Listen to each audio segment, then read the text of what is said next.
Truth Frequency Radio.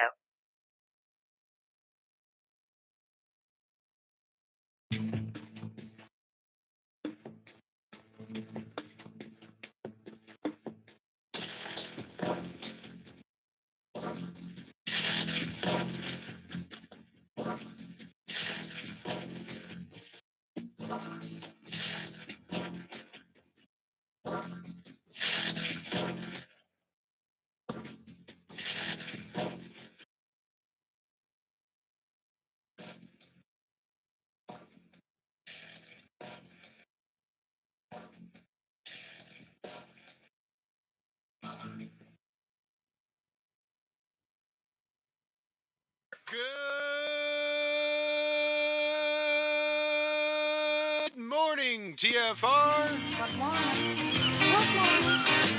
Good morning. Good morning. Good morning.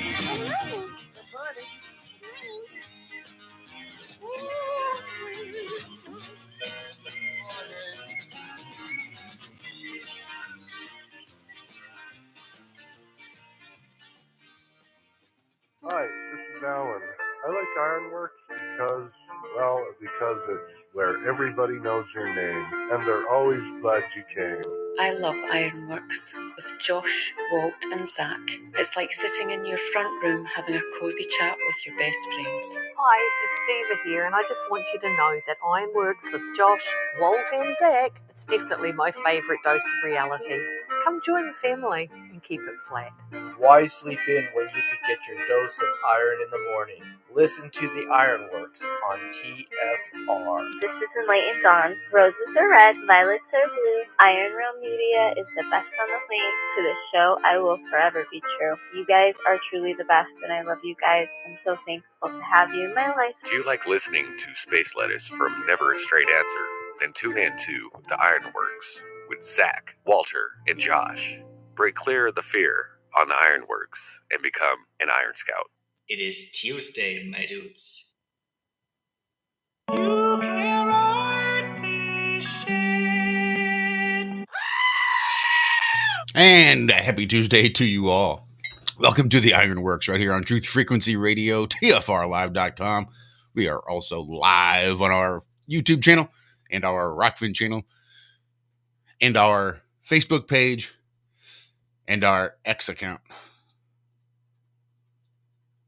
Or do what now? That's right, ladies and gentlemen. We are live on X, 10? I don't know how in the hell you'd pronounce that.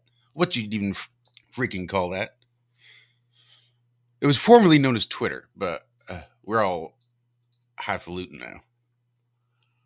Really? No more birds, no more tweets, no more Twitters. All that shit's done. It's called X. It's called X. That's right. No more blue, we're black now. No more birds, we're X's now. Well, look what he named his child. I mean, come on. Did you really think he was going to come up with a better name? Thank you. Oh, my goodness. Named after his favorite meteorite. His favorite drug. Oh, my God. Favorite planet.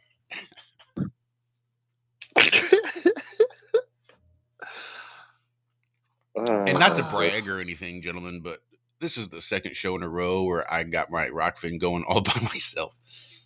Did. Look at you. And I haven't even opened it yet because I'm still just speechless, really, over Mr. Muskie? What's this? What? Yeah, Musk. Oh, my God. No, Jess. I see Jess. Well, I still have a bird on my desktop where I've got it saved. Is that going to change? Probably. If I click on it, it's going to change. When I click on it, I'm going to leave it right there for posterity's sake. I will say I've not even looked. I've not logged on to that site, despite what you call it, in months. So I couldn't even tell you. In the top wow. So in the top corner for a few seconds, it was a little bird spinning around, and now X, black X. Oh, it looked like the SpaceX X. How about this? How about I show you what it looks like? There it is. Wow.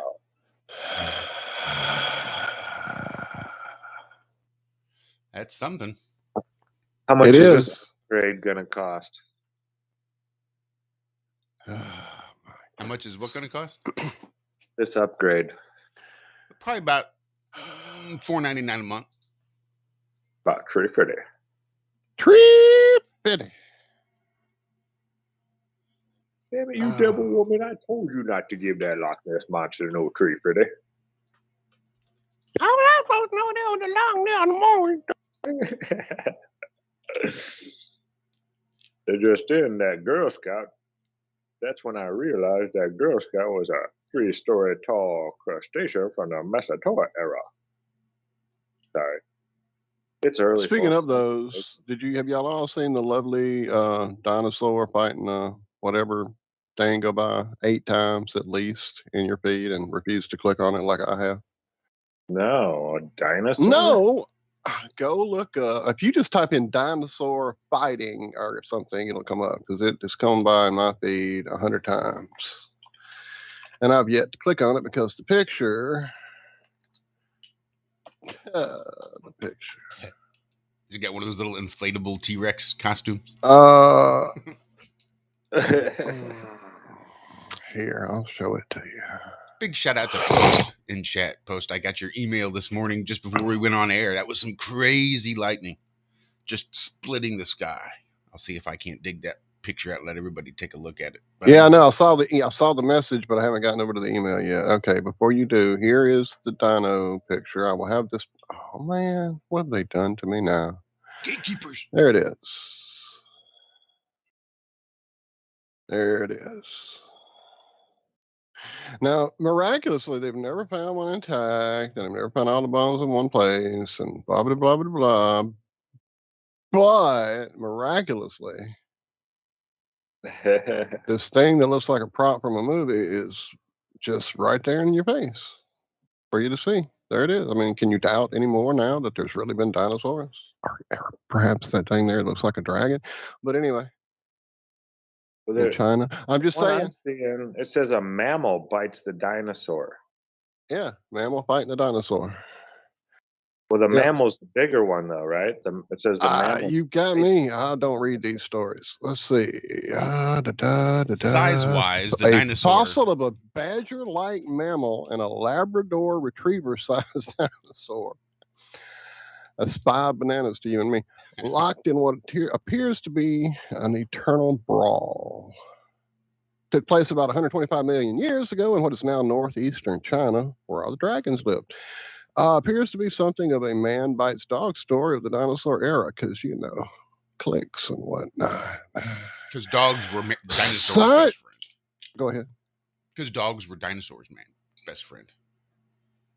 Dog-sized, not dog type. It was a man bites dog type scenario. Oh, I got you. I'm sorry. I'm reading and trying to get to the point of this story, which so far, there you go. Too good to be true. You cannot even write it. Fossil forgeries are a big problem, Dr. Mallon said. They're a big problem unless you can get on the front end of it. We feel fairly satisfied this is a genuine fossil and it's not a fake. Because science. And here's what it would have looked like to you and me. Yeah. Let's get a big picture of the. And it was at this point they both died immediately and left there to be fossilized.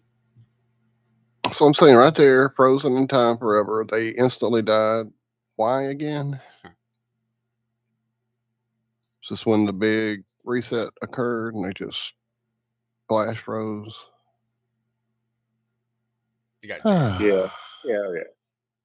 I didn't know I could make it big like that. Let's do it again over here and see this really, so we can really appreciate it. Yeah. Have you ever been to one of those dinosaur exhibits that they've done on the side of the, anyway? There along the way going to Grand Canyon, there's little places like set up like Flintstone Village. I saw a lot of stuff just like this there. Fred was hanging out, Barney, the whole crew. Anyway, I'll stop sharing so we can see some cool lightning.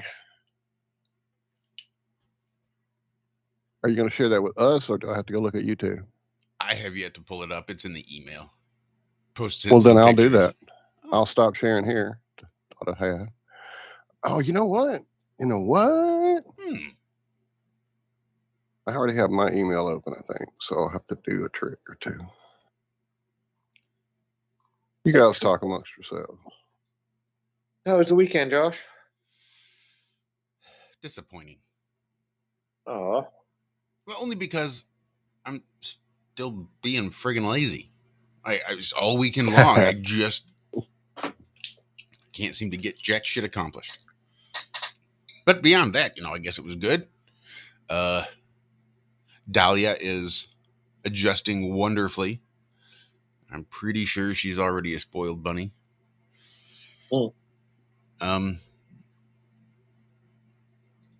She had their first in-home dating session with Harris last night.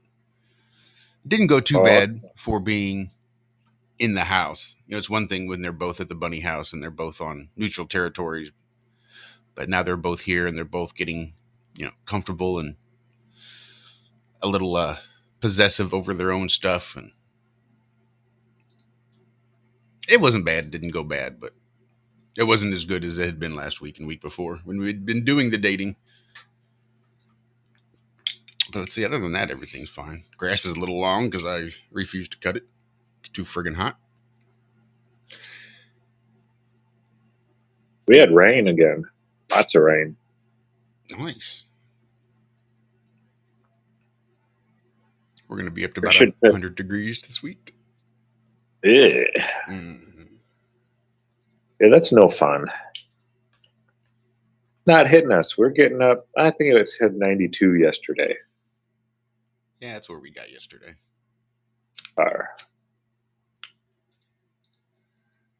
Yeah, I'll take that over 2 every day.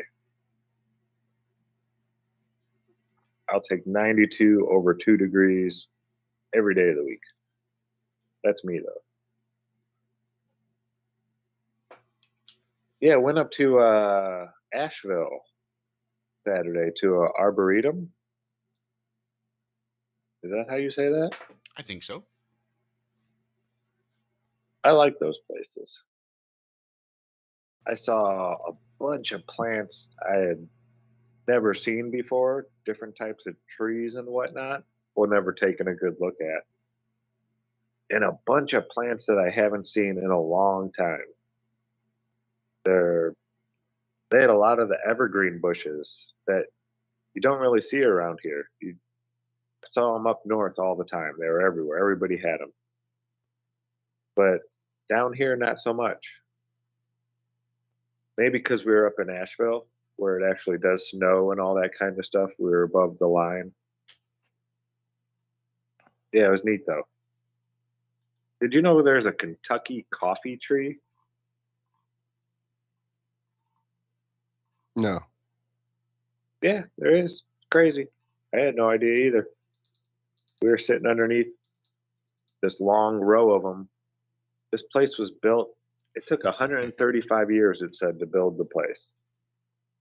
That's like a really well established. There's some old trees there, but they had this in the parking lots. There's just rows of trees separating the lots, and big, well established trees, beautiful trees, and they had these huge, big pods. It looked like a pea pod, but on steroids, like super steroids. These things were like probably 5-6 inches long and 3 inches wide. Really weird looking, huge bean in there. And what they used it for, it was a replacement for coffee by settlers. Can't eat the bean until you boil it, I guess. And they didn't really use it to eat, but they would grind it up and it was their substitute for coffee.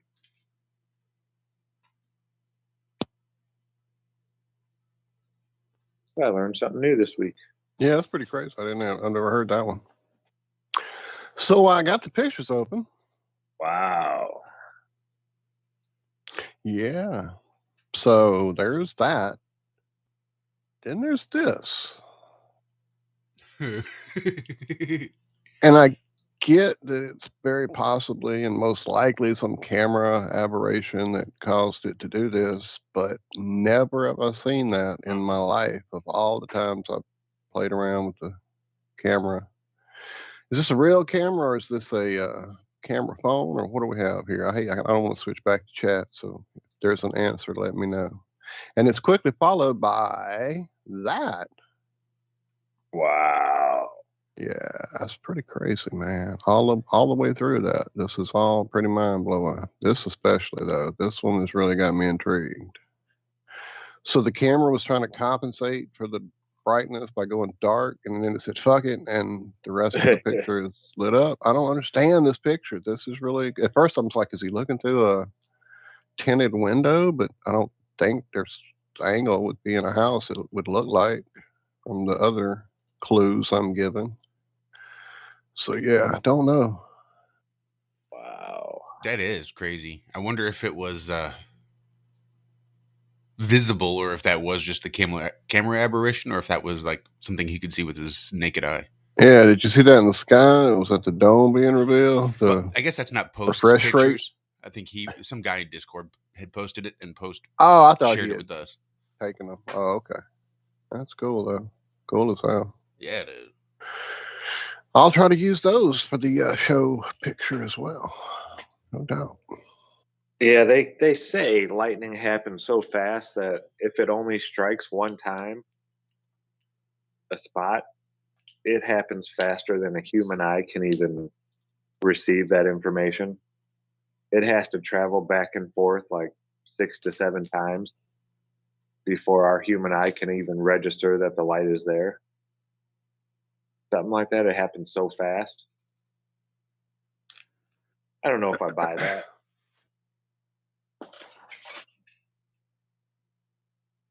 Yeah, I don't Not know. I really. mean, I've seen different things though since I heard that very thing. I've seen a lot of different things that makes me doubt it, or it's very possible that it's so beyond anything we can conceive of that those videos showing it coming up from the ground are pretty fucking insane. Yeah. Yeah, they still have no clue, dude. They don't have a fucking clue. No clue what causes or. And they just discovered Why sprites, that? what, since flat Earth, Yeah. So Yeah. So it definitely isn't a science they're on top of in any well, they're not on top of any of it. They're discovered so sprites fucking before flat Earth. Sprites aren't a new thing, no? Like I heard of sprites before flat Earth. Like when I was a child, I heard of sprites and the different types of lightning. Maybe they only photographed them since flat Earth. But something only happened since flat Earth because I remember when the videos were coming out and they were flipping out. What's I gonna? Oh, I need to do some more investigation before I say anything. I just heard some news yesterday that was really exciting, and I don't know if it's my place to share as of yet. So I don't want to reveal too much if it's not my place. But I will say this. Anybody going to Las Vegas for Flattoberfest, I need you to do me a huge favor. Keep an eye out for this Latino guy. Goes by the name of Billy Ray Valentine. He's gonna be wandering around out there. So I need everybody to do me a favor and find his ass in Las Vegas and just give him a big old freaking hug for me. But he will be out there in Las Vegas. He'll be catching a ride. I don't want to say with who because, again, it's not my place. But I did want to spill the beans on BRV being there. That's going to be good stuff. Nice. That's awesome, dude. But he is catching a ride with someone with whom I would very much like to meet also. Yeah, I think this is going to be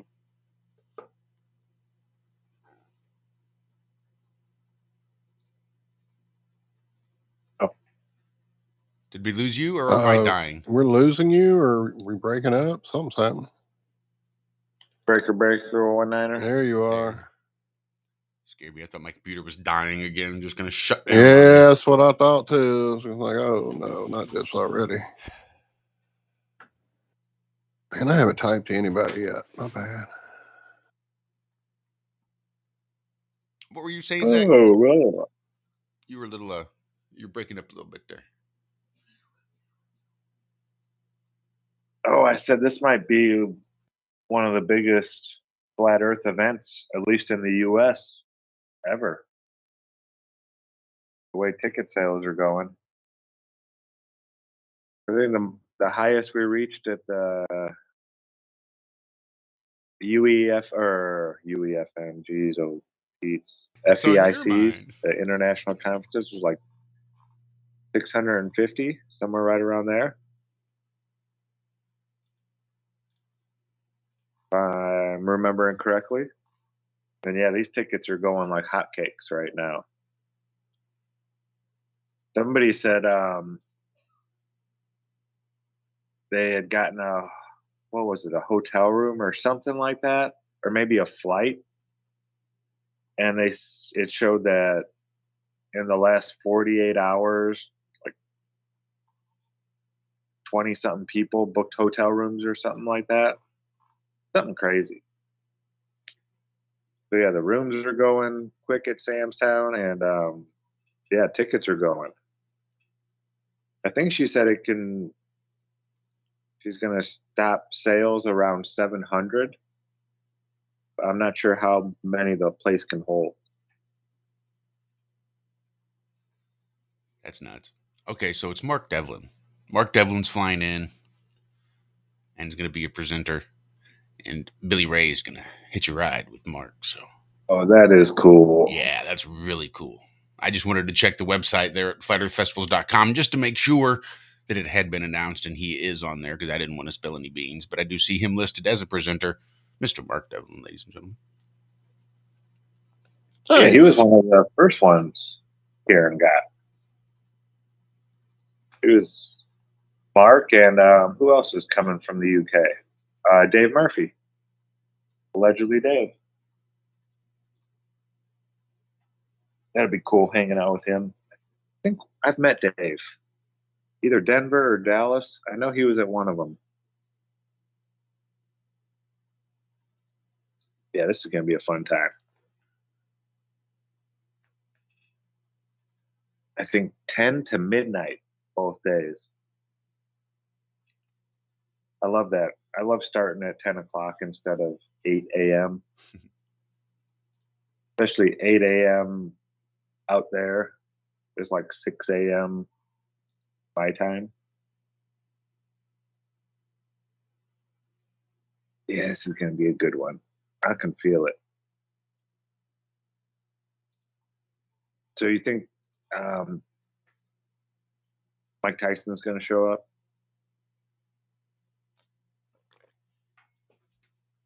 I mean, it's he lives possible. in Vegas, doesn't he? I don't know that for a fact at all. I don't know. I don't have a clue. I'm still saying hey to people in the chat.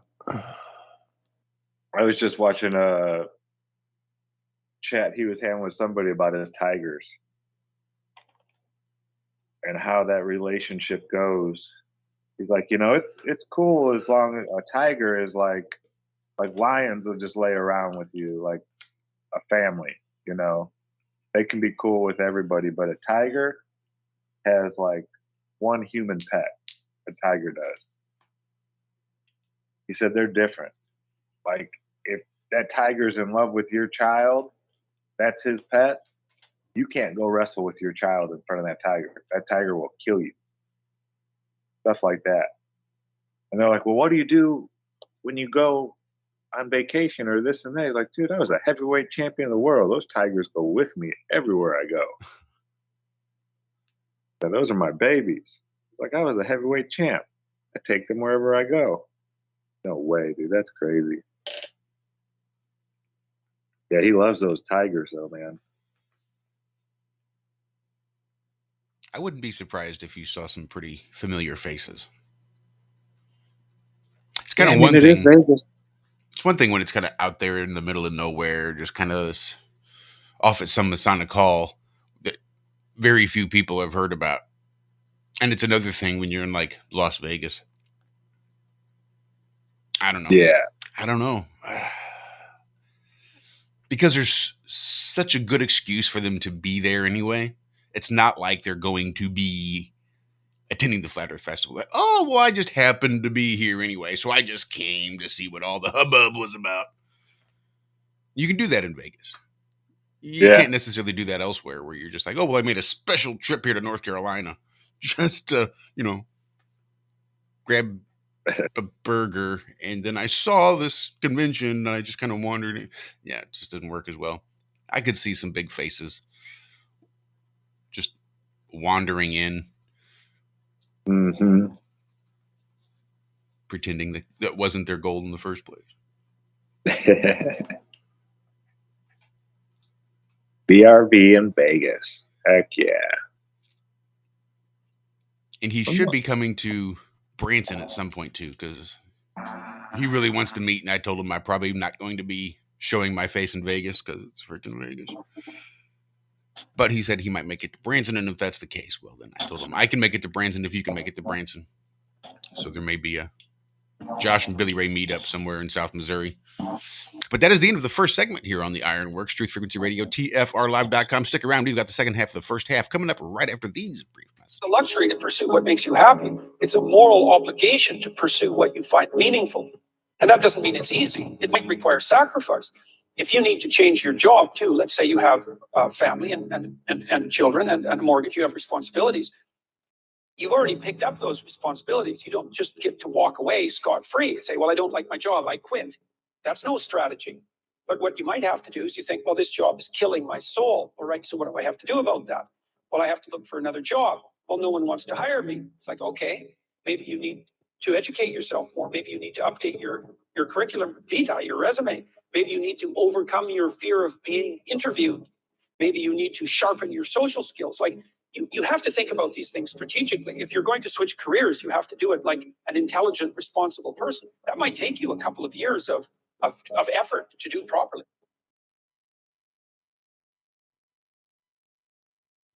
From the dawn of man, we have turned to nature to help attain balance within ourselves.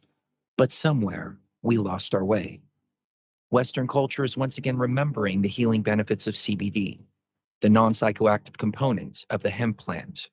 That's why more and more people who use CBD report relief from inflammation and chronic pain, balanced blood sugar and cardiovascular system, relief from muscle tensions, tremors, migraines, headaches, anxiety, depression, and the list goes on. The big question is, where do you get it? IOLife is a 99% pure CBD oil made with all organic ingredients, and it's available to TFR listeners worldwide. If you use coupon code TFR at checkout, you'll get $5 towards your order. Head on over to iolife.com now. That's AYA life.com.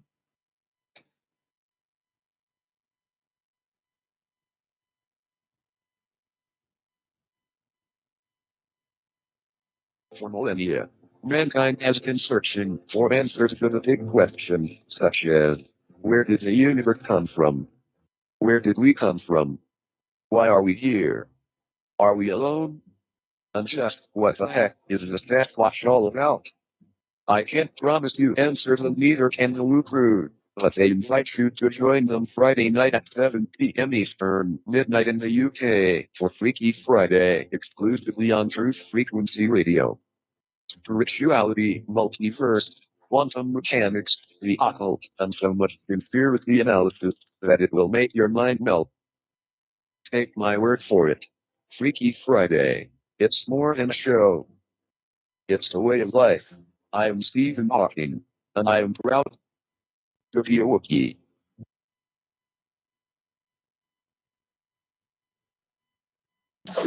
No hate, no hype, no fear. We are TFR, your protection from deception.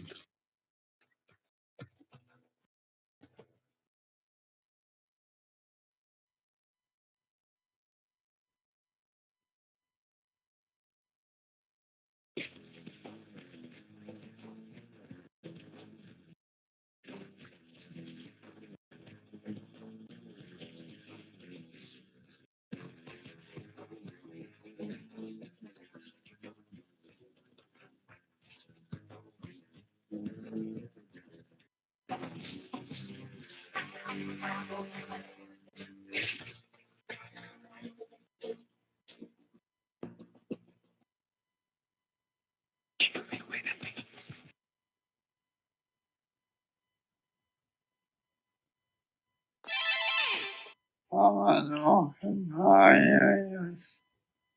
you so much. Welcome back. Second half of the first half of the Ironworks. How'd you wake him up this early? I thought that dude was sleeping in these days. Anyway. We just get so excited for the show. I get it.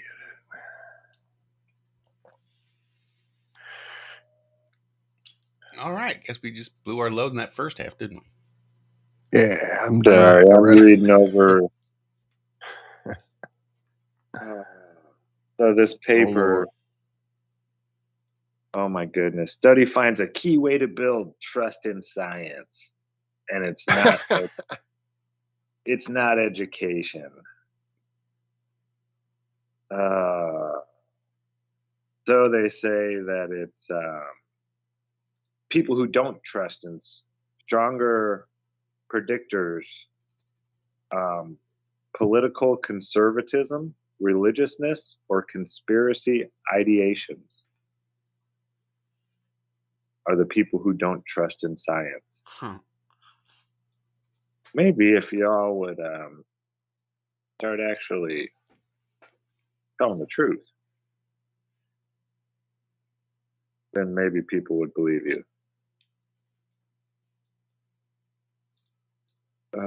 Scientific information can be difficult to swallow, and many individuals would sooner reject the evidence than accept information that suggests they might have been wrong. Who goes through that all the time?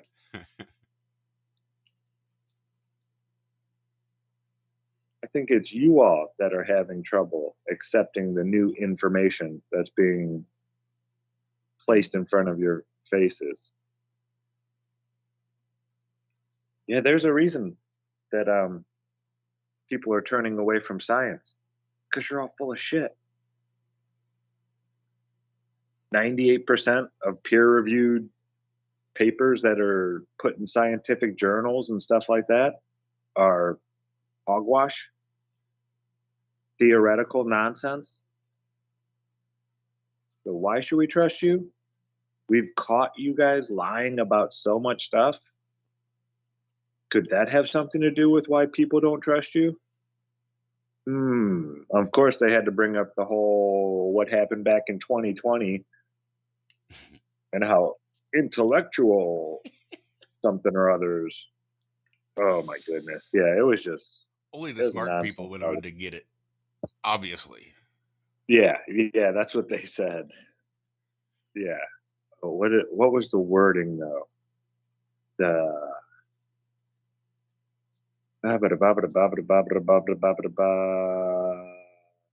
Yeah.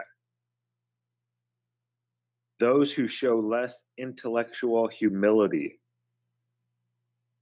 are more likely to have anti-vaccine attitudes. How could you even honestly write that sentence out? Science Alert. Carly Casella. Yeah, anybody from Science Alert. And in my experience, I think I might have even shared this before. The last time I was at my florist, there was a slight discussion on conspiracy theories and things, and he made the statement that he loves science. He loves it. For some reason, I just had enough of that bullshit. So I called him out. I said, I don't think you do. I don't think you love science. I do. I really don't think you do. I said, what is it? And he stopped. Huh? What is science? Just what is it? Stars and the moon and shit, right? And that's the crux of the problem. You want to use that word, but I don't think that word means what you think it means. Yes, the proper execution of the scientific method to establish a cause-effect relationship works well, but you got to know that scientific method. If you're not using the scientific method, then I don't know how you can call it science. But what do I know? I'm unjabbed.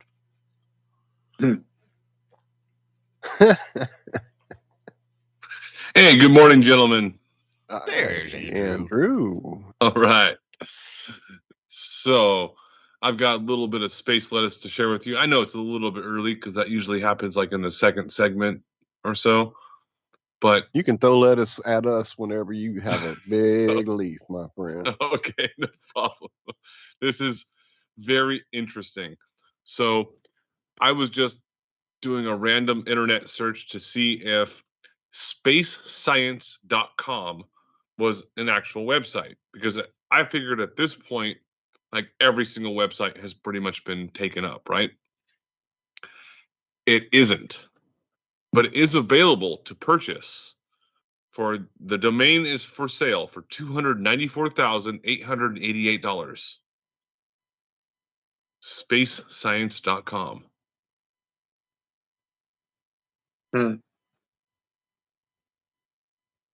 And so if someone already like they registered that or something, and now they're just trying to sell it. So spacescience.com. And then after the stream is over, Zach, I'm going to make a little bit of an offer to you and Cammie and anybody else that's going to be going to Vegas. A nice little offer that's going to be purchased by me if you're interested. I think it's going to be a hard offer to turn down. Nice. It's going to be a fun time there in Vegas. Oh, yeah. I'm going to have to hijack Walter and Josh. Charlie Kelly. I'll just knock them out and they'll wake up in Vegas. You keep saying that. Oh, Walt's me and going Shell to change already his got mind. it planned He's out. going to be there. Shell already gave me permission. I get to do whatever I want that weekend. Like, good, get him out of here. Take him for a week. I'm going to be there for almost a What's week. bad is I don't doubt those words coming out of her mouth at all. Take Walter and these 3 cats. Well, when's the last time you had a vacation? Come on. You got cat cages. A vacation? What is that? I've heard that word. I know there's a What is this word you speak of? It starts with a V. Oh, whoa. I got the other pictures. V. I got lots of pictures. I'll show you. So I always find it really funny just to go to space.com, because every single day they just have something new and extraordinary that is just so hard to debunk. It's these cartoons that are so real looking. Apparently, the James Webb Space Telescope spies water near center. This is literally word for word, according to the news article. James Webb Space Telescope spies water near center of planet-forming disk in cosmic first. I don't. Man, just go to space.com and look at it. It's like the very first thing you're going to see. It is. It's like watercolors that some people would do, and then take like some glitter and just kind of like flick it onto the canvas. It's not good.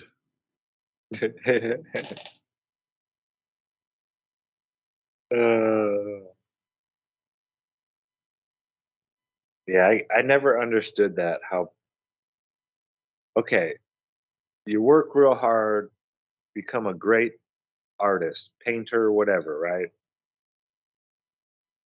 And who was the guy that did all the really weird stuff? Was it Dolly? Or he was did it some weird stuff, but there's been a lot of weird dudes doing art. I know a guy named Daz.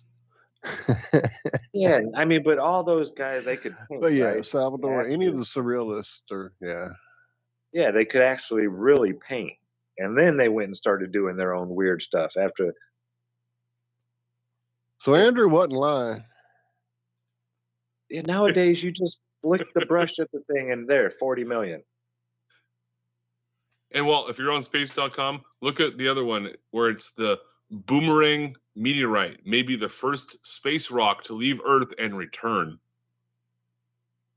Yeah, I didn't click on that one. I saw it. I mean, who comes I up with saw it. this I stuff? didn't click on either. I'm just blown away by this picture. I really am. Minecraft Science. player creates the Earth survival mode. Wait a second. You're joking, right, Zach? Nope. I know there's a team working in Minecraft to build the Earth to scale. I think they started in 2014, and they plan on finishing around 2030, as long as funding keeps going. But yeah, they're trying to build a to scale Minecraft Earth. Yeah, but these people, it took about 40 hours, and they did a 1 to 23,000 scale size Earth. 6 of the 7 continents.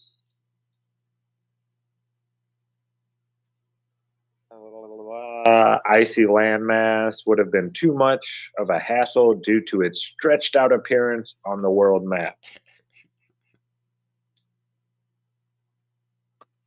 So despite lacking Antarctica, the creation still looked incredible. Okay, in regards to Fortnite versus Minecraft, I've never played Minecraft. I've seen people play it. So what is the map size comparison, like the maximum? Oh, I'm not even sure. Yeah. I haven't played Minecraft. Yeah. I was Rick about Minecraft, so I've got to gather stuff to make better equipment to gather more stuff. Who the fuck wants to do that? It was not my thing. Who designed this game? Your dad? Yeah. Jerry? The old world order. Are you kidding me? It just represents the human existence. That's why I hate it, and I don't do that here either. I'm here for other reasons. Anyway, gathering up useless crap is just a waste of time now for me. So it's almost Speaking of gathering useless crap. Oh, go ahead. I was just going to say 1 inch equals a mile. 1 to 23,000 scale, or 1 inch equals whatever. It's like if the Earth were 24,000 miles across, and you. Well, no, 1 to 23,000. I'm not sure. My brain isn't working right now. It took them 40 days to complete it. All right, sorry about that, Walter. No, that's crazy. I had no clue. I've lost the story anyway. I think I closed it, trying to close them out. trying to close all these tabs. Let me find it again.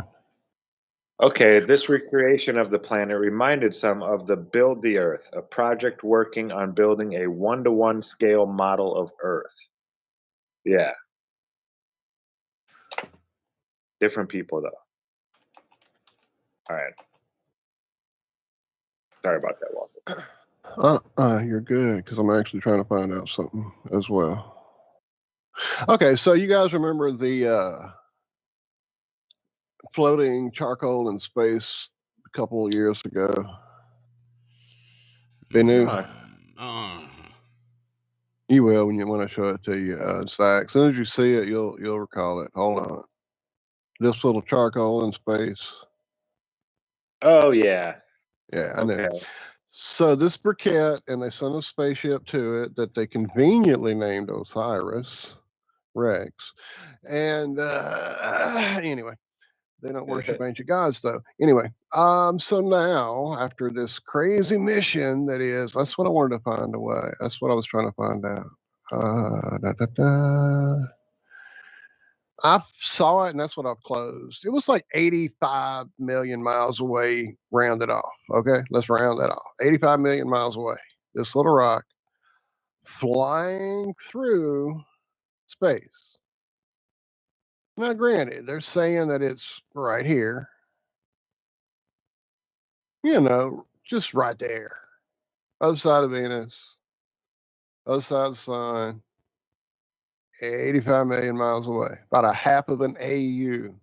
That's astronomical unit for you and me. So yeah, that's it. There's old Bennu, 1999 RQ 36. Now wait a minute. Hold on. They sent. Yeah, I'm trying to do this math here in my brain, looking at this picture. Yeah, if it's 93 million miles to the moon, To the sun. it's sure as shit a lot further Orbits. than 80-something million. Orbits. This is just the first image that I pulled up. This is just to give you a rough, see how close we get to each other. We cross orbits. We're friendly with each other.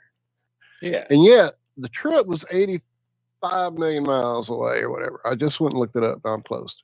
So my question is, if that's how far away that thing was, and they sent this spacecraft to it, they drove it or programmed it, or some magic mumbo jumboed it. Let me stop sharing. They did that, sent it over there, bumped into it. Did we see the animation? Didn't we see some kind of weird brief animation of something? Or was that just the first time we landed on the satellite? We saw that weird animation. Maybe, on a asteroid. That might be the first time we landed on one. But this time the intent was to go and collect some dust and rocks and come back, bring it back to Earth. 85 million miles. Now, I have an RC plane or two and drone here and there, cars, I've got them. They don't go that far. And I get it. NASA's probably got a better remote control than I do. Probably got a big one. Probably takes 3 people to hold it up. I get that. But I'm going to call shenanigans on there. batteries, Walter. D batteries. 5 D batteries. 6 maybe. You got to open that extra pack for the 7th one. That's the whole deal. Anyway, so yeah, 85 million miles there and back, and they have now returned. They finally returned with at least 60 grams of material, but as much as possibly 100. Okay, so they're scientifically able to drive the magic robot thing to an asteroid and back, but they didn't include some kind of way to measure what the fuck they picked up to bring back. Maybe it would alter the course or the fuel consumption or any of that. They learned from Hunter Biden that if you go to collect dust and rocks, your best bet is just to weigh it out once you get home. While you're holding a gun. Yeah, here you go. More likely they've collected at least a few 100 grams. So yeah, they're hanging out with Hunter, definitely. So yeah, that's not going to change the trajectory going from, potentially 60 grams all the way up to a few hundred. Right. Yeah. It's a good thing we saved enough fuel to get home with all this extra weight. Well, it's here. We're going to find out in a day or so. It's like Christmas for these little scientists. They are waiting. They got a clean room ready. Did you see the... I'll go find it. Did you see the article for them preparing? Yeah, this picture. The guy wearing a face mask and gardening gloves. Oh, I don't have that one up. I have the little clean room environment. Yeah, I've got a different story up. So show me yours. I showed you mine. This is meteors or something. Maybe. Oh, this is great. You're gonna love this. Goggles and dish gloves. We're ready. Yeah. Yeah. Oh, it's great. Hold on, give me a second. Toyota's Lunar Cruiser. Yeah. Oh my goodness. Oh, did you hear Phobos is going to be crashing into Mars? I know. I'm sad. My favorite moon, I think. But wouldn't that? Or was that one a mini moon? Is that not like a dust moon? Extinction level event? Like, let's just assume that Phobos came screaming in and smashed into Earth. Seems like that'd be a pretty big impact. Seems like we'll be able to watch Mars explode. Is that what I'm hearing? This is starting to remind me of Spaceballs. The Mel Brooks movie. Merchandising. It's just becoming so ridiculous. It's like Idiocracy, but Mel Brooks got it first. Oh, I had the boys watch that last night. Jaron has his buddy from Denver out, and they had never seen Idiocracy, and I told them, you guys got to watch that because it's becoming so prevalent right now. 500 years. Mike Judge was off by about 480 years. Can you bring up that picture, Walter? Sorry for all you out there on the radio. The radio. Oh, man. Finally starting to wake up a little bit. We're only halfway through the show. This image, you mean? Yes. He's got gardening gloves. See him poking it with a stick. The stick is on his back. He's got it right there on his back. No, that's actually, he's Team Purple for the scavenger hunt. Oh, there you go. Now, Josh, you were in the military. How many times in the military do they give you something that you're not actually going to be using in the field to train with? Something that you're You know what I mean? Like when you're going into training for like some sort of whatever, we're going to be doing this today. Live fire exercise, this and that, yada, yada, yada. Now, do you go out there in t-shirt and shorts and sandals? No. Or do you put on your whole thing that you would wear to war? Usually if we're doing like some live fire or training exercises, you will want to train as if, or even in the worst case scenario. So you'll usually gear up first and then do your training so that when the time comes, you'll be able to actually perform with that gear on. You don't want to train light. And then when the time comes, you're like, oh shit, now how do I use this protective gear? How do I protect myself from space germs?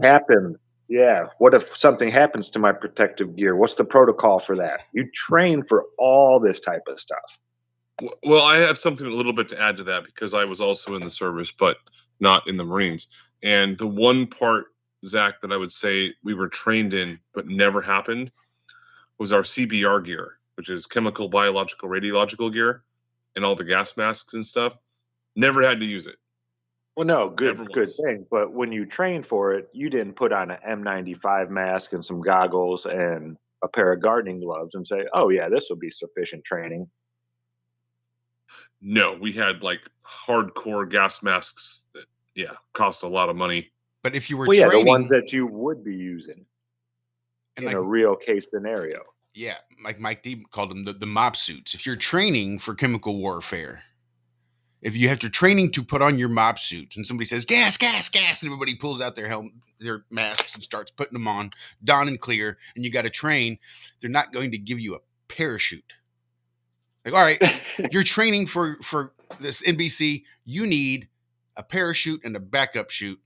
And MOP is a mission-oriented, what does it stand for? Josh, correct me. Mission-oriented protective something or personal protection or something? I don't remember. It's been PPO or PPG, personal protective gear, or Well, there's PPE. That's what people in construction use, and people in hospitals. But yeah, MOP gear is different. It stands for something else. The military is widely known for using a whole bunch of acronyms. They certainly are.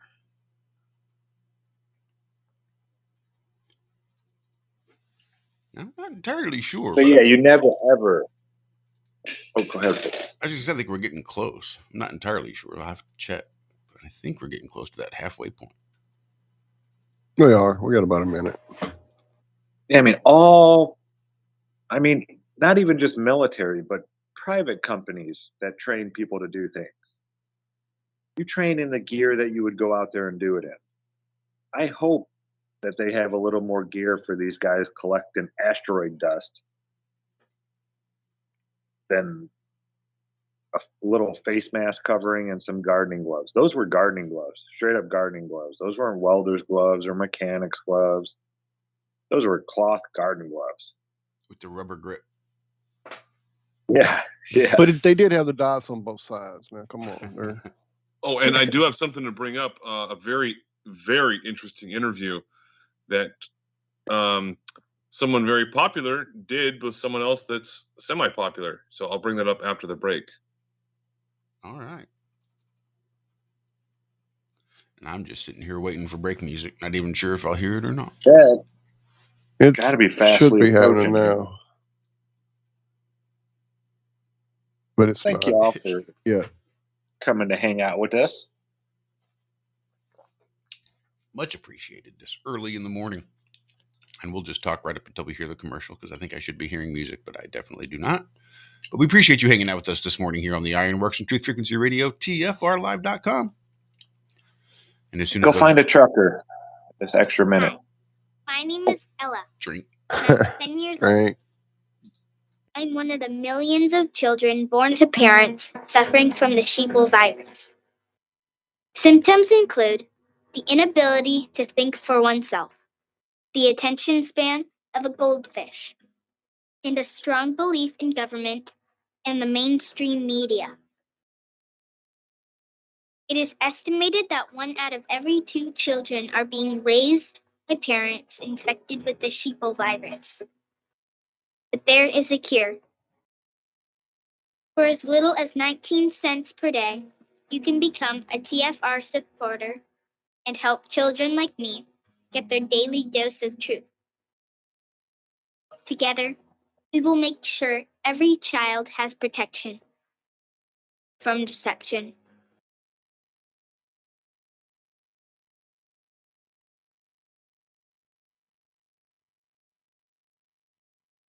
Why not visit the border? Why not see what Americans are seeing? I think that at some point she may go to the border. We'll see, but we'll circle back. You have a message for would-be migrants. Don't come. Do not come. Do not come. She may go to the border. I will have to circle back on that one. Do not come. Do not come. I expect at some time she may go to the border. We'll circle back. You have to understand that there's a reason people are arriving at our border. So how quickly does this change what we see at the border? And I don't understand the point that you're making. There's not going to be a quick fix. I've been very clear from the beginning. What her focus has been, what the assignment is to work with leaders. She's doing exactly what the president asked her to do. It is insulting. It is embarrassing. You have a message for would-be migrants. Don't come. Do not come. Do not come. She may go to the border. I will have to circle back on that one. Do not come. Do not come. I expect at some time she may go to the border. We'll circle back. The reason that I'm in Guatemala is to address the reasons people leave home, flee. They want to stay. They don't want to leave. We are going to the border. We've been to the border. This whole thing about the border. You haven't been to the border. And I haven't been to Europe. What her focus has been, what the assignment is to work with leaders. She's doing exactly what the president asked her to do. It is insulting. It is embarrassing. You have a message for It is would-be embarrassing. migrants. Don't come. Do not come. Do not come. She may go to the border. I will have to circle back on that one. Do not come. Do not come. I expect at some time she may go to the border. We'll circle back. I should tell the people that live at the southern border. I guess they better arm up and get guns and be ready. Maybe they're going to have to start taking matters into their own hands. It is bad all around. Don't come. Do not come. Do not come. She may go to the border. I will have to circle back on that one. Do not come. Do not. This is Truth Frequency Radio. The wicked one, obviously under heavy Masonic influence.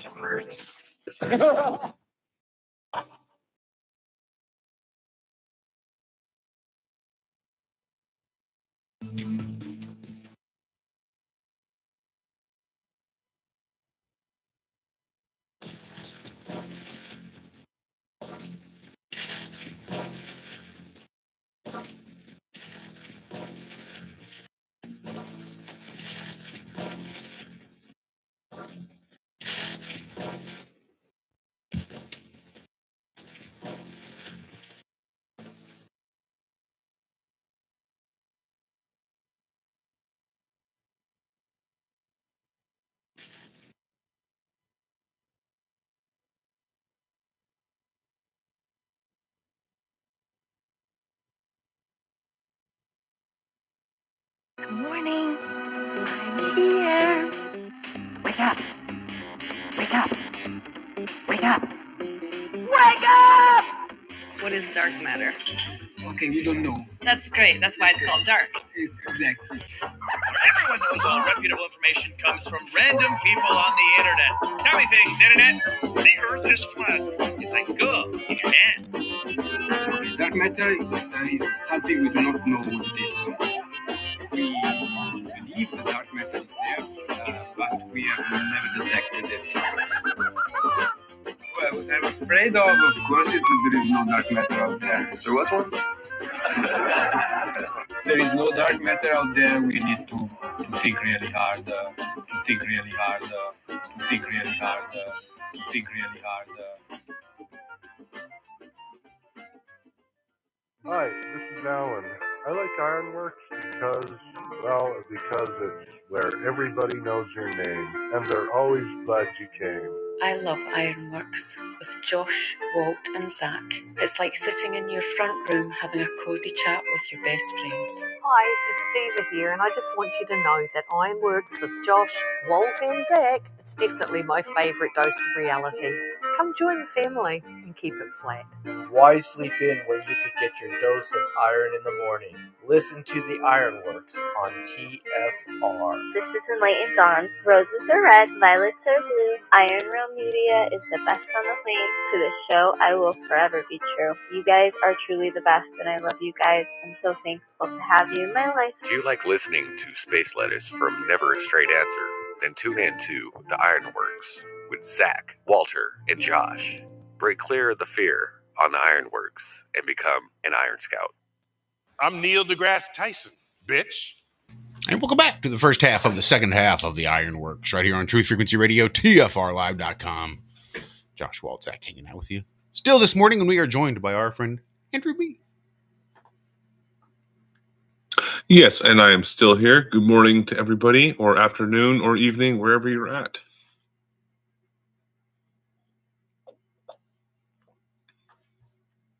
Absolutely. So, what I was about to bring up was that very interesting interview about someone that you may have never heard of before, but you'll definitely know of her father, and his name is Stanley Kubrick. He has a daughter named Vivian Kubrick, who did a very long, 3-hour interview with a very famous actor, comedian, that I'm not going to mention his name because some people don't like him. I mean, It'll anyways, probably be all right to just say a name, Andrew. I'll just mention it first that she was talking about the moon landing and stuff, because he was asking her a lot about that. And apparently she says that her father, Stanley Kubrick, probably didn't have anything to do with it. So it's Owen Benjamin, by the way. It was on Owen Benjamin's stream. That's why I was trying to refrain a little bit, because I know some people have a hard time with Owen Benjamin. But either way, yeah, Owen Benjamin actually had her on, and it was very interesting. She's also a certified doctor, like trained doctor, and she's into like natural medicine and things like that. So it's very much worth looking into, because there's a lot of weird stuff that was being discussed, and Owen definitely wants to have her back on again because of, I listened to it like 1.5 times. It was that good. And she doesn't hold back, by the way. As soon as she was told that she can swear, I mean, she just, boom, like a Londoner. I mean, she was just going off.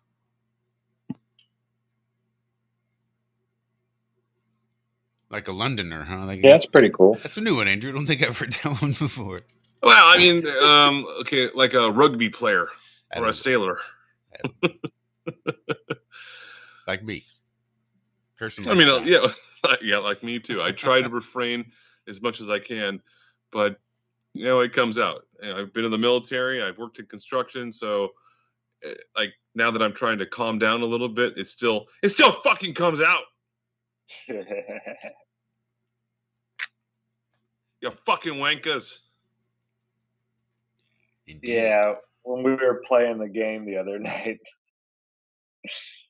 Walt caught himself like in the first couple minutes. Get over here, you little bitch. Oh, sorry, Liz. Right? And I do have to say this about people that are from the UK. They swear the best because they come up with new stuff all the time. Like, sort of like South Park. Like those guys come up with new ways to insult people. Just like the people in the UK, like, I've never heard that one before. All right. It's just kind of funny. But either way, yes, Stanley Kubrick's daughter was on with Owen Benjamin. That was only a few days ago, I think. And I'm not really sure what to think about it a whole lot because she says that she's a trained and certified like MD, but she's also a Scientologist. So there's something interesting about that.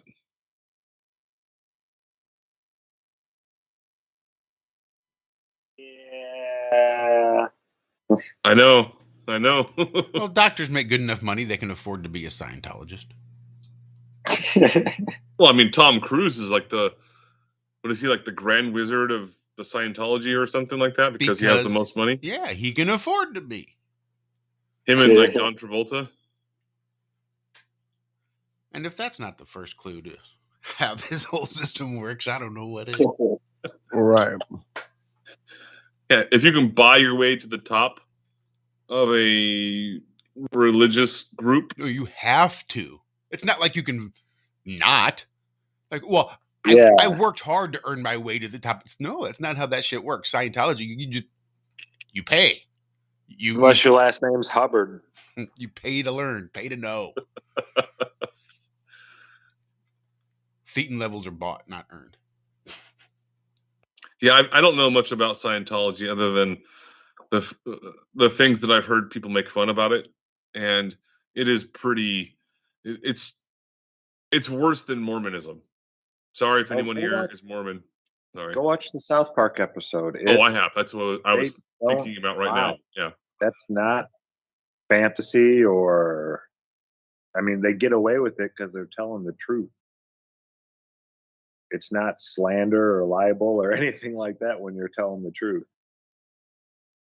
Yeah, my mom was telling me about that because I was like telling my mom and my dad, like, oh, have you heard of this thing called Scientology before? And my mom's like, yeah. I was like, wait, hold on. Like, tell me about that. She's like, well, when I was pretty young, they brought me over to this little, meeting, and then they had me do this little test. And I was like, Mom, have you heard of South Park before? She's like, no. I was like, you have to watch this episode. And she wouldn't watch it because she doesn't like cartoons anymore. But it was what she was describing was exactly what South Park was talking about. Like the Thetan test or whatever it was. Yeah. Oh, like I'm saying, yeah, South Park, they're very abrupt and but when they pick on a religion or a person, they're not really making stuff up. I mean, all the stuff that they say this people do or did or whatnot, it's usually true, or at least the truth that is portrayed.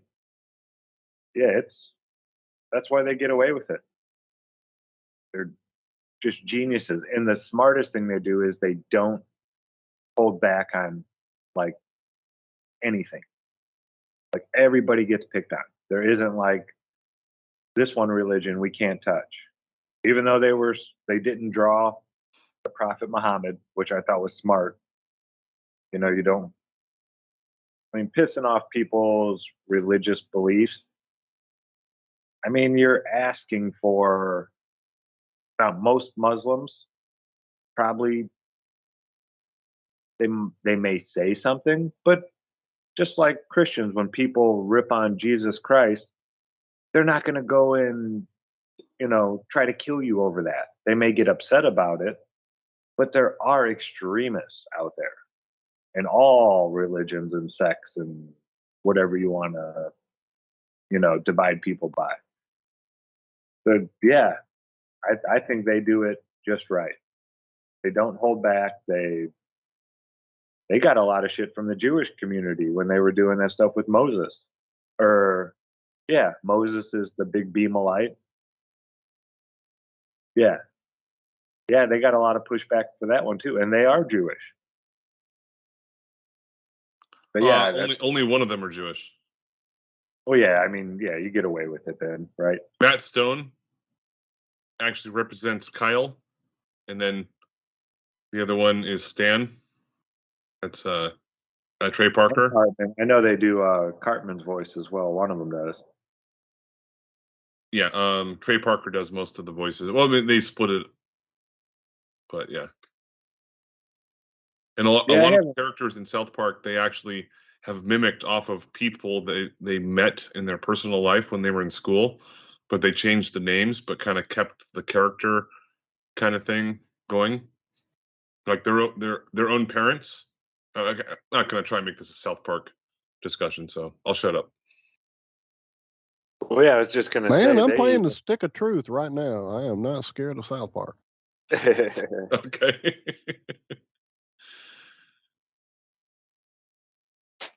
Yeah, okay, well, I'll say this about South Park. They are comic geniuses. I mean, who else would just basically go to school together and major in something that would normally be a nonsense type of field, because they were like in like radio broadcasting and like cinematography or something like that, and then instantly just started doing like really, really bad movies and videos, because they were really, really bad. If you see their early stuff, it wasn't funny or good at all. But they started off really rough. And then from there, they got really good. And eventually, they took acid, like LSD, and went to the Grammys dressed in women's dresses that they mimicked from Gwyneth Paltrow and Jennifer Lopez. They wore the exact same dresses they found out they were wearing. And they got those and they wore those to the Grammys or I don't know what the fuck it is, Emmys or some shit like that. And they're on camera. You can go on YouTube and watch it. And they are high on acid. They ripped Yeah, they J-Lo regretted that shit too.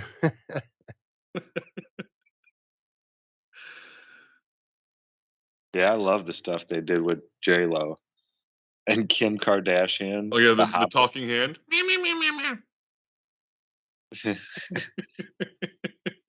I'll fulfill all your wishes with my taco-flavored kisses. Oh, it's so bad. Yeah, they pushed the boundary of where you can get away with comedy, because they got fined by many different people. And I think Russia actually banned South Park from ever being broadcast there, like along with other countries, because it was too extreme. They say right at the beginning of the show, this should not be viewed by anyone. I mean, it's in their disclaimer at the beginning of the show that this show should not be viewed by anyone, not just children or this or that. Nobody should see this show. So I wonder how that works, like legally. So if they say that, how much legal trouble? This is what we need Rose and Crow to talk about that, to like break it down. The legal implications. Well, yeah, that's what I was saying earlier. Like that, yeah. As long as you're telling the truth, you don't get in trouble for, slander or libel or all those different things that you can get in trouble for just saying something about someone else. As long as you're saying the truth, then it's more like news. You're disseminating information. Now, I don't know about using their likeness when you're making money. May get, I know you can't go take you like freedom of the press, right? You can stand on the corner and take pictures and video of people and then disseminate that to the public. But when you start commercializing it and doing it for monetary gain, like making a movie or something like that, then you start getting into issues where you have to have waivers signed and this and that, or payments made. And so yeah, it depends on what you're using the information for. So are you talking about the difference between like First Amendment auditing and then making a profit off of that, just putting it online, versus using slander and then making a profit off of that? Yeah. Yeah. Well, Yeah, there's a difference. As long as you're sharing truth, you have a lot more wiggle room.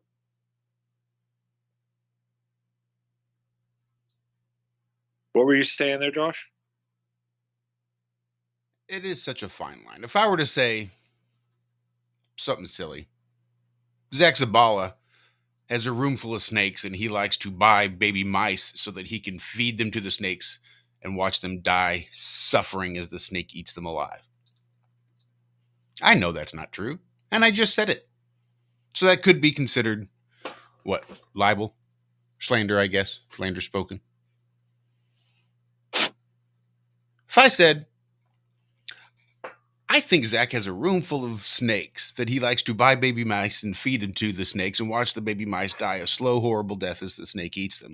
Now that's the truth. Or at least in so much as I could swear to an affidavit that that's what I think. And that's the, a lot of it's in the wording. That's the big difference. Saying something as a fact versus stating your opinion on something. And that's sort of the conclusion I came to when I was studying the law, and was reaffirmed after studying the shape of the earth. It's best not to make any positive claims of what is to be absolutely true. And it's always better just to talk about what your opinion is. That way you can always defend it as it being your opinion, because that's what it is. It's not like you're claiming distances between the earth and the sun and weird shit like that. Right, but couldn't an opinion also be considered as slander? Like if I were to say, no, I can't see how. Well, person so and so is, in my opinion, a pedophile and a murderer. Yes. No, that's perfectly okay. Still, There's no law against you thinking that. So freedom as long of as I speech. say, in my opinion. Yes. In my opinion. Freedom of religion. In my opinion. You have the right to believe whatever you want.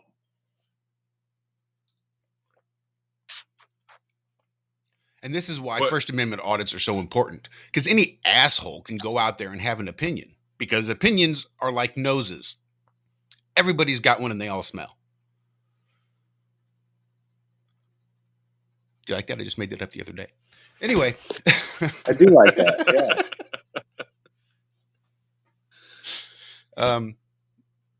What was I saying? Oh, what's the importance of having an informed opinion? Between having an opinion and having an informed opinion. And that's why First Amendment audits are so important, because they're out there providing the information. Again, if I were to ever do a First Amendment audit, it would be because I need to gain information before I form an opinion. I just don't want to be talking shit out my ass about something I have no idea.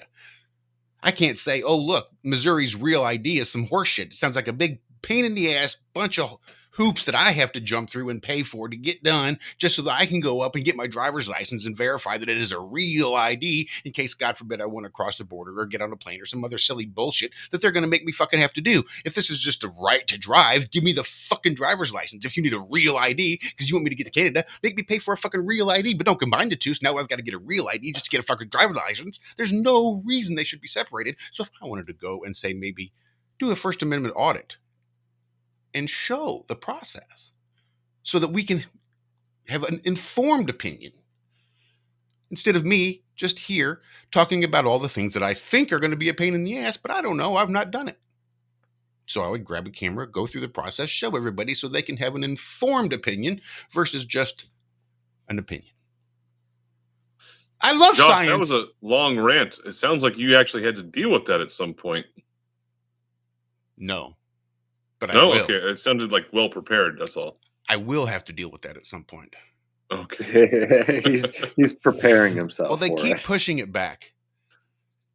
The last time I went and got my license was it was September, because it was supposed to be, I think, October of 2020, I think, or 2019. They were supposed to initiate the real ID. Everybody's got to be switched over, and you can no longer get a normal driver's license. It now has to be the real ID. It's like some crazy check mark or something, or a star or some silly shit on your driver's license, some silly endorsement that shows that it's a real ID. Capital R, registered trademark, all rights reserved. Who the fuck knows? But they keep pushing it off. So as of yet, I still don't have to do it. I think it's next year, 2024, 2025, I think is now when they've made the deadline. But I've got to have my birth certificate and my social security card and like a piece of mail and all kinds of shit to verify that I am who I say I am, so that I can get my little star bullshit on my driver's license. And again, the idea that I have to go pay the state to get my social security card to verify that I am, which is against the law because that's not who I am, and you're not allowed to use social security numbers as identification. But I've got to go do that so that I can verify who I am to the state. I mean, if that isn't the definition of the left hand not knowing what the right hand is doing, that's fucking ridiculous. You want to know who I am? Talk to the fucking Social Security office. Don't make me deliver their fucking message to you. Oh, government, you want to know if the government thinks I am who I am? Okay, let me go to that proof, bring it to you, government, so that you can figure it out. How about you, government? Just talk to the fucking government and leave me the fuck alone. Isn't that why I pay taxes? Anyway, I'm going to sit here and rant for the rest of the show because this shit does piss me off. And like I said, if I ever do a First Amendment audit, it's going to be to document the process of getting the real ID here in Missouri. Sorry for the raised voices. I get a little passionate. I think we all do. I loved it. It's been a while for a Josh rant. Yeah, it is. At least we need more of that, Josh. I don't know. I don't know if his body could take too many of those every week. Like his mind is going to explode. You'd be surprised. Or his heart. Like I said, when Josh is pissed, you know he's pissed. That's not pissed Josh. That's not Josh having, like high blood pressure now. And that's just passion. That's really all it is. I'm very passionate about needing to jump through hoops for no fucking reason. Driver's license, social security cards, birth certificates. I mean, it's a whole rabbit hole that once you go down, and then they're going to come up and in 2019 tell me that I need all of this shit. Like by law, you're going to tell me there's a law that says that I have to have all of this stuff. How is that not extortion? Taxes are extortion. Try living in California. Do you know how much registration costs for my car? I have a 13-year-old car. It costs me $174 to register my car every fucking year. For what? But you go to Virginia, it's like $30. Yeah, it cost me like $30 and it registers for 2. I go every other year. Oh, we have it every year. Oh. Welcome to the government. And it's crazy because, like you said, so now I have to go spend more money to do this when I paid taxes already. What are the taxes going for now? Oh, it's paying the people to take my money. So I give you money to pay people to take more of my money. Mm-hmm. That's where my money is going. Yep. When in all reality, you could just take my money and send me my freaking card. Uh-huh. We don't need all this stuff in the middle, all these hoops and jumps and dotting I's and crossing T's. We don't need all this paperwork. We need a $4 million building filled with 27 different employees because 2 of them are actually going to do the work. And when you come in for them to do the work, they're going to tell you to do it online. Yeah, you can find that on the website. I'm sorry, we pay you to do this work. Yes, I know I can find it on the website, but I'm here. And this is your job to help me get all this taken care of. Not to tell me it's on the website, have a nice day. Then why are you here? Why are we paying you? What is your purpose? I mean, I could put a sign up in the window that says, go to the website. Well, we don't even need the building. We'll just have a street sign there that says, go to the website. DMV, go to the website. I mean, what's the purpose? Hitler took the DMV. Stalin took the DMV. It's almost break time. That's the only reason I'm messing with you, Zach. That's a weird thing to say right before break. Chris Geo took the DMV. Walt's always got something. I got a good philosophical statement for you. Life was designed to respond, to deserve, not to need. On this planet, it doesn't read, if you need, you will reap. No, it reads, if you plant, you will reap. You say, well, I really need to reap. Then you really need to plant. Life wasn't designed for the needers. Life was designed for the planters. Life doesn't respond to what we need. Life responds to what we deserve by activity, belief, faith, action, movement. You gotta take a step. So one of the things to make clear when you're bringing somebody on board is say, Mary, if you step, we do these things. If you take 3 steps, we go this, this, and this, and this. And if you do this, we do all of this. But if you don't move, we don't move. It's very important to make it clear. Why? Because everybody needs to pay. Everybody needs to pay. Even if the payment is only token, it has to be paid. Because life responds to deserve, not need. Hey everyone, it's Chris Geo, founder of Truth Frequency Radio and host of Beyond the Veil. The mainstream media and establishment are running scared right now, and they've prominently featured truthfrequencyradio.com as number 89 on the federal government's hit list, also known as the fake news list, which is essentially a list of sites slated for censorship on Facebook, YouTube, Google, and other social media. Now is the time for you to get involved. Share your favorite TFR shows far and wide on forums and social media. Tell your friends and family about your favorite shows. If you're a business owner, get in touch with us to feature your product or service right here on TFR. And if you haven't done so already, become a TFR supporter now and get unlimited commercial-free downloads in high quality. Visit truthfrequencyradio.com/sign-up. Thank you for making TFR the leader in independent and uncensored talk radio. Truth Frequency Radio, your protection from deception.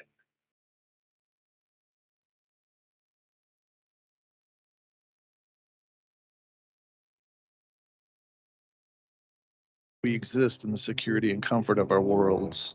Paved paths, lights, and manicured lawns give us peace of mind that our world has been tamed, and we are its master. But other worlds exist on the edge of our sight. On the edge of our awareness, the shadows move. The woods fill with the unblinking eyes of the nightmares our ancestors warned us about. Some of us have stumbled into these forgotten realms, whether on purpose or completely by surprise. I'm Brent Thomas. Join us on the Paranormal Portal Friday and Saturday nights from 10 p.m. to midnight Pacific Standard Time as we journey into the world of the paranormal phenomena. Into the paranormal.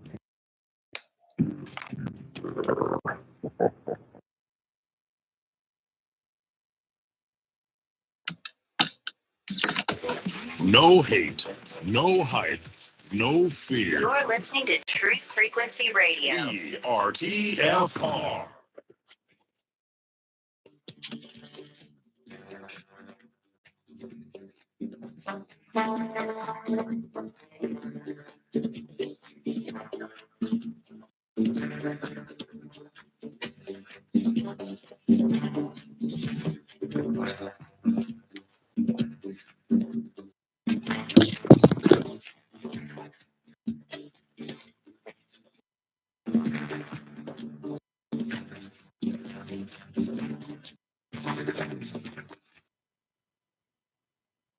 The noise wasn't quite as bad and we went right on up, and I saw darkness. I thought I was going to see the world, but we weren't quite high enough.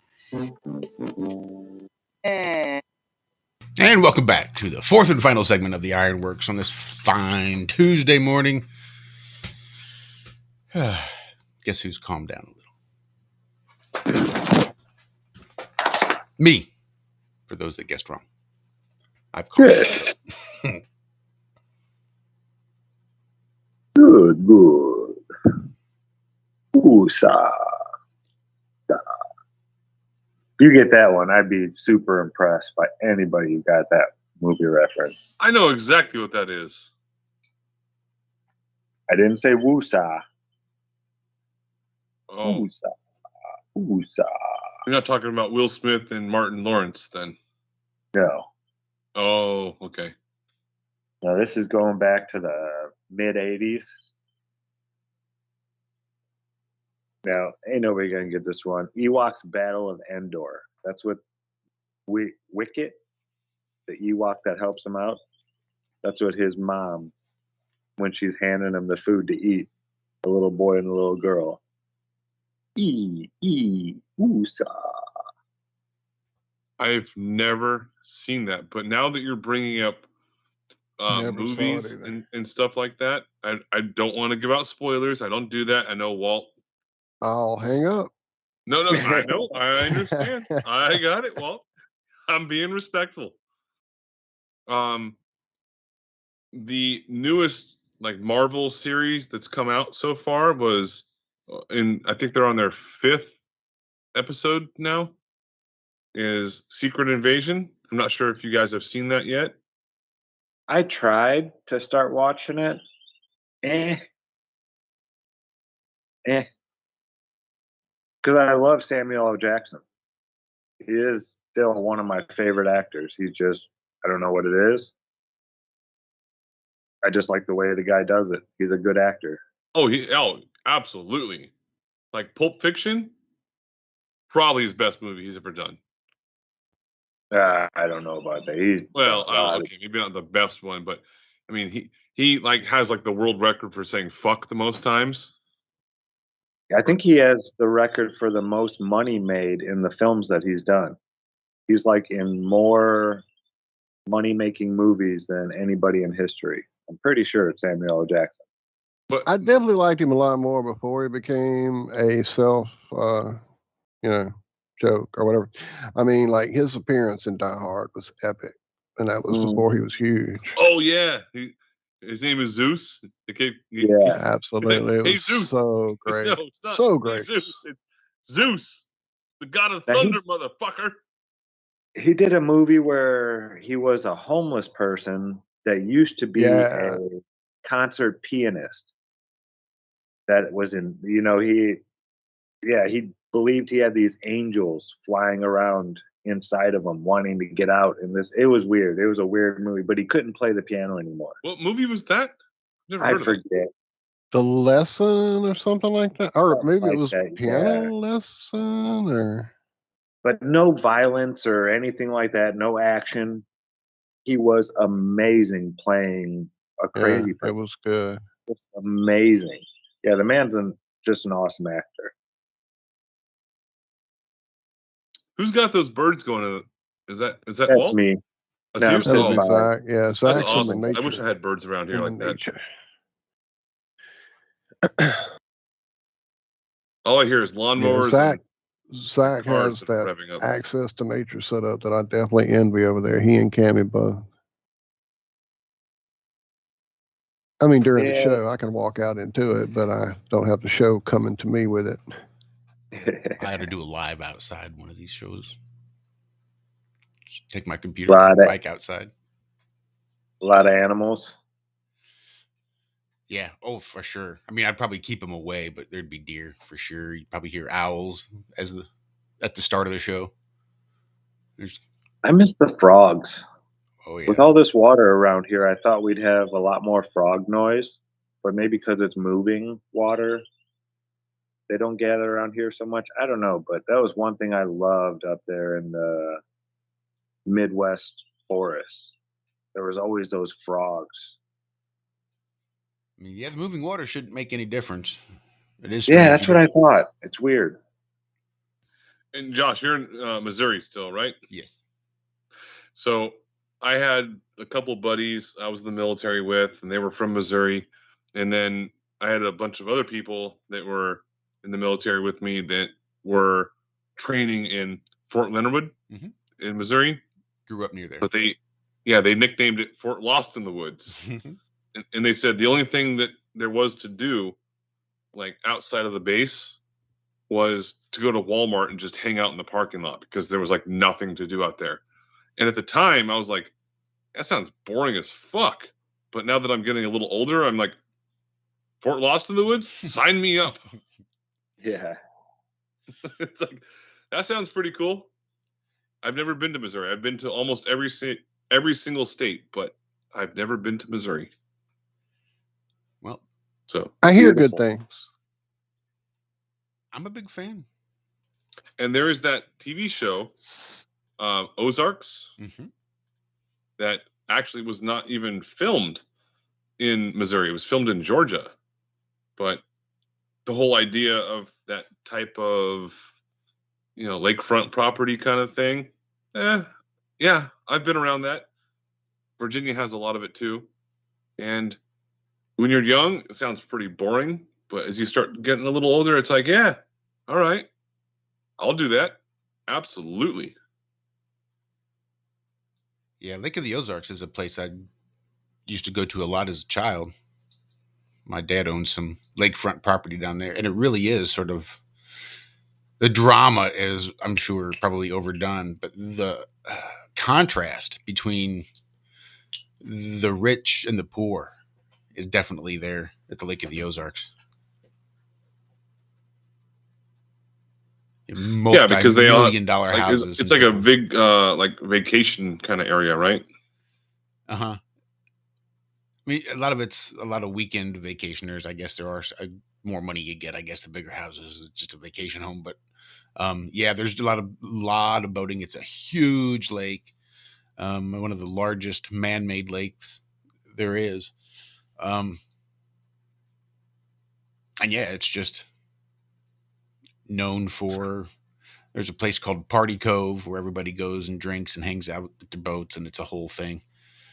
I've always wondered about that because the place that I lived in Virginia also had a huge man-made. They say it's man-made, but I've never seen any pictures of how they actually did it. Like, how do they make a lake that big and then fill it full of water? They say it's man-made, but I mean, a lake the size of the Ozarks? You dam up a river. That's huge. You dam a river. Put up a dam. Yeah, you just dam a river. And however high you build the dam, then that water is going to fill up to that point. And yeah. Oh, okay. That's all right. Good point. And that actually has to do with something I'm going to bring up after the stream, like as my little proposition for you, Zack. After I'm going to make this kind of a private opportunity kind of thing. So I'll let you know about it. Cool. Got about 20 minutes here. So, Josh dropped a little story I want to get to because it's a mystery that I think I can solve. So it would seem that something has washed up on an Australian beach. Definitely from space, but they haven't quite identified the craft. Now, I've seen little animations that lead me to believe they track all the space debris, but hey, maybe I'm reading it wrong. But it does seem to be human, made by humans. It's not like it's an alien craft or anything like that. Space archaeologists, I saw a space archaeologist from Finders University. That was the one thing that I needed to highlight. It's the only reason I dropped that story was for that one phrase, space archaeologist. I mean, what a great title. What a scam. What a great scam. I want that job. I'm going to link that up. I'm going to find out about that in a minute. But here's what I'm saying. I've got it solved. I know what that is. I've seen it before. Are y'all ready? You ready? I've seen it. Oh, man, I don't have this thing shared. The music shared. Anyway, I think I found their lost Yep. item. That's exactly Or what he I did. saw. That dude found it. And Walt, which website is this from? Oh, let's go see, shall we? Mystery object is from, oh, well, that's from the king of all internets, right? Microsoft Network. What the fuck is this thing? It looks like something from Star Wars with like some like bear hair coming out of it. See, the picture he's showing now, that's the one that came crashing, careening into Earth, as I recall. And they found that one out in the field. Now, the one that washed up on the beach and apparently into a field is not. Into a field, on a beach, into a field. I thought, damn it, I've lost it. Which makes me wonder, why don't they? Why would you send a submarine down to the Titanic when you can just wait for the fucker to wash up on shore? That's what I'm saying. And it sinks into the nice little place there in the grass for you. Yeah. Well, I mean, the Titanic is what, like 2 miles down or something? Well, it doesn't matter. How far down you think this thing went before it washed up on shore? 0 feet.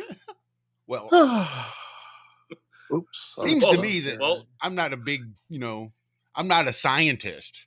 So maybe I don't understand density and buoyancy, but from what I would think that this metal would just sink to the bottom, i.e. Titanic. I would think the same thing. There's no way in hell that it's going to wash up to the shore. And I can tell Walt, he's just getting exasperated, like,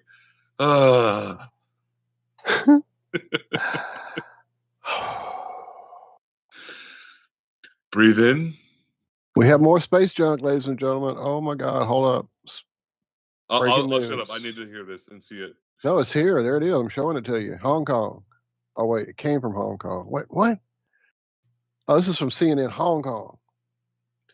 So this is a different thing that washed ashore in Australia? Perhaps. Isn't that the thing? Man, Australia's getting all the space stuff, huh? What was the guy poking? He wasn't poking it with the stick, but the guy wearing the garden gloves. What was he looking at? Oh, that's right. What was he looking at? Did I close that one? I may have closed that. I closed it. Do you see how many tabs I have open right now? That was the asteroid dust recovery practice scenario. This bulky cylinder, which stands taller than a human. Of 3 inches. I'm no scientist. And it may be 10 feet wide, but it's not taller than a human if it's on that angle. Anyway, I'm just not a scientist, though. You're right. I better stop. Okay, anyway, yeah, so another object washing ashore that they don't know what it is. Now, I have this. Let me remind you guys. LEO. I just want to remind everybody of what they tell us they're tracking. I didn't write this code. I didn't make up this website. This is not some kind of artificial intelligence program I threw together. I just went to platform.leolabs.space/visualization, which visualizes, maybe the keyword, visualizes, all kinds of stuff. Payloads, rocket bodies, debris, and your good old favorite unknown. And that's without debris. If we click in the debris, oh my God, what's going to happen to us all? Surely all satellites are going to crash. Anyway, we'll stop. But they don't know what those two things are. That gray slab, black slab, and the golden orb cylinder person taller than thingy. I'm Bob or Majig. Yeah, when I see videos and descriptions of how the Earth allegedly has all those satellites around it, my brain starts to hurt a little bit. Like I'm feeling sick. I'm not kidding. That's like the feeling that I get. Like, oh, there's something wrong going on with my body right now. Yeah. That happens every time I confront somebody who's normal. Why is it they say we can see the ISS? It reflects the sunlight? Yeah, man. And they've got all this satellites and other satellites and debris up there. All right, here's my test to everybody. And I've actually tried this myself. there are, around here in Silicon Valley, we have multiple mountains. Well, like two popular ones that have like about a 2,000 foot elevation, and we can see across the entire Silicon Valley, and we can see for like barely can see like 50 miles, like large stadiums, or even the Apple space satellite. You know, like the newest building they built, it costs like $2 billion to build. You can barely see that from some places, even with a high zoom camera. So that's something huge, like 3 times the size of a football field. But they say that the ISS is the width of a football field, and it's 5 times as far away. But you can see it with your naked eye? Like, I'm calling bullshit to that because I've tried it. You can only see it with a camera. So whatever the ISS is, I don't know, but it's not 250 miles away, and there's not people in it.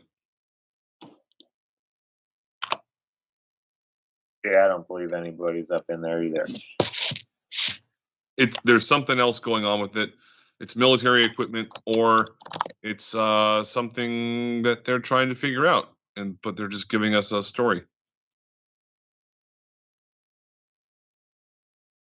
Because you got to think about it like this. If you're going to be launching a rocket up to an ISS that's traveling 17,500 miles an hour, that means the rocket would have to actually get up to that location and be able to catch up to it, and then at some point slow down, and then have people get out of this rocket and then get into the ISS, have other people get out of it and get into the the space shuttle, and then come back down to Earth. Once again, sorry, I'm calling bullshit. Well, your shuttle could intercept it in front of the ISS. Then they could pass each other and everybody could just tuck and roll from one to the other. Then you don't got to go so fast to try to catch up. You just catch them in passing.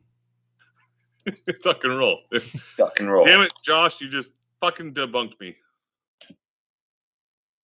I told that to Jaron and his buddy the other day. We were dropping them off at something. I forget what.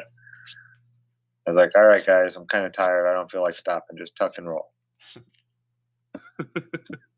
Started cracking up. Oh, we're about there, folks. We got about 7-8 minutes, something like that. I found an article. Let me see if I can't pull this one back up. Where is it? Yeah, Starlink. This is by TC. I don't know what TC is. It just says TC. He was the helicopter pilot, I think, from Magnum PI. Yep. Starlink satellites are dodging objects in orbit thousands of times every month. Who's buying that? If you can dodge criticism, you can dodge debris. SpaceX's orbital communication satellites performed maneuvers just over 25,000 times in the 6-month period between December 1st and May 1st. The company told the Federal Communications Commission in a recent filing. Okay. Explain that it uses a threshold for maneuvering that is an order of magnitude more stringent than industry standards. SpaceX's satellites move when the probability of a collision is greater than 1 in 100,000, while NASA and other industry firms use the threshold of 1 in 10,000. We'll move even if we don't have to. We just do it because we feel like it. Just because we might have to. And we did it 25,000 times. We moved because maybe.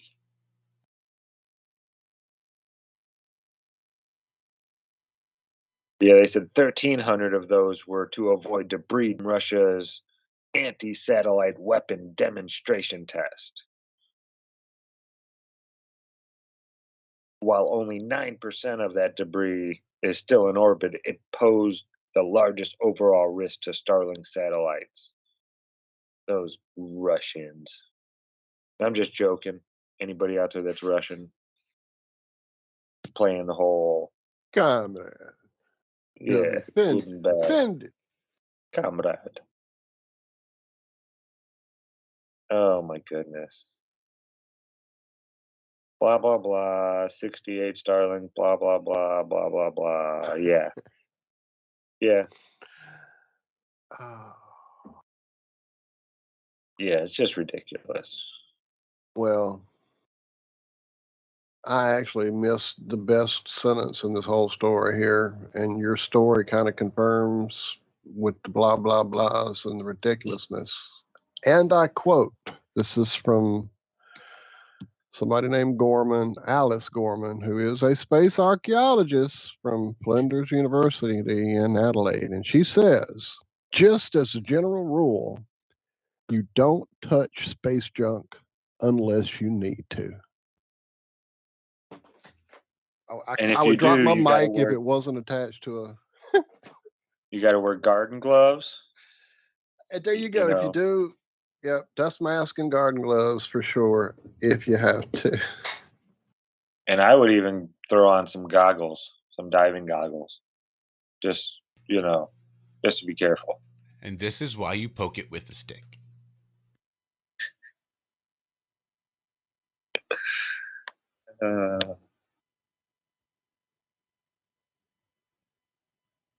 It's just crazy. Crazy. If you'd like to actually enjoy some of the sky above you, though, it is a good time if you have clear skies, if it's not too cold and or hot and or mosquito-y or other, oh man, muzzies, is that what it was? Muzzies? Anything like that? Shout out Rob. Anyway, if you're out and about and can make it happen, there is a site to go check out for your light pollution. What was it again, Andrew B? Andrew's not listening. No, anyway, go it's to the sky, darksky.com. Dark Sky Finder. Dark Sky Finder. There you go. Anyway, the Perseids are happening, and it's happening pretty good. I saw a streak yesterday, or last night, whenever it was, not yesterday. So, yeah, go up there. I didn't have time to really make it a big to-do. I wanted to, but there's been a lot going on here in my part of the woods. So, definitely, if you have some time, go out there and check it out. And be aware that, you could get a bruise on your hip if you're not careful. Yeah, it's also worth just trying to go out with some friends. I don't recommend going out to those super dark areas by yourself because there's wild animals and police, and you never know who's gonna come by and just try and mess with you. So I'm actually planning on doing that with about 4 or 5 friends that I met off of Dave's app, ironically, and we've become very good friends around here in the Bay Area. Or just know how to handle yourself, and you'll be fine. I mean, I can do it by myself. I mean, I've always got, Colt 45 with me. So Mr. Colt 45. Yeah, they come in handy. We are drawing near. God didn't create all men equal. Yeah, we're almost done. Oh, sorry. I have one last thing to say before I shut up, before I let everyone else just whatever. I love NASA and all this stuff nowadays because a lot of comedy nowadays is starting to get kind of dry. So if you ever want a good laugh, just watch NASA. They never fail. I was watching a show. Maybe it was The Neighborhood. I forget exactly what show it was, but they were sitting down eating dinner. They says, man, I went down a deep rabbit hole the other day. They says, oh my God, don't tell me now you think the earth is flat. Like, that's I heard him talking about flat earth on Christian radio yesterday. Wow. Talking about how it wasn't flat and how you just have to reinterpret the Bible. Right. Just assume that God was wrong when he wrote it. Yeah, because, What I think the Lord meant here is... Yeah. What God really means. Not every man is a liar if he disagrees with God. Just, NASA gets a pass. We can say God was wrong here because it's NASA, right? They wouldn't lie to us. So when we know these things, then he's talking about how he can measure the distance to the sun by using the transit of Venus and this and that. I was like, dude, you have to assume to know the size of Venus.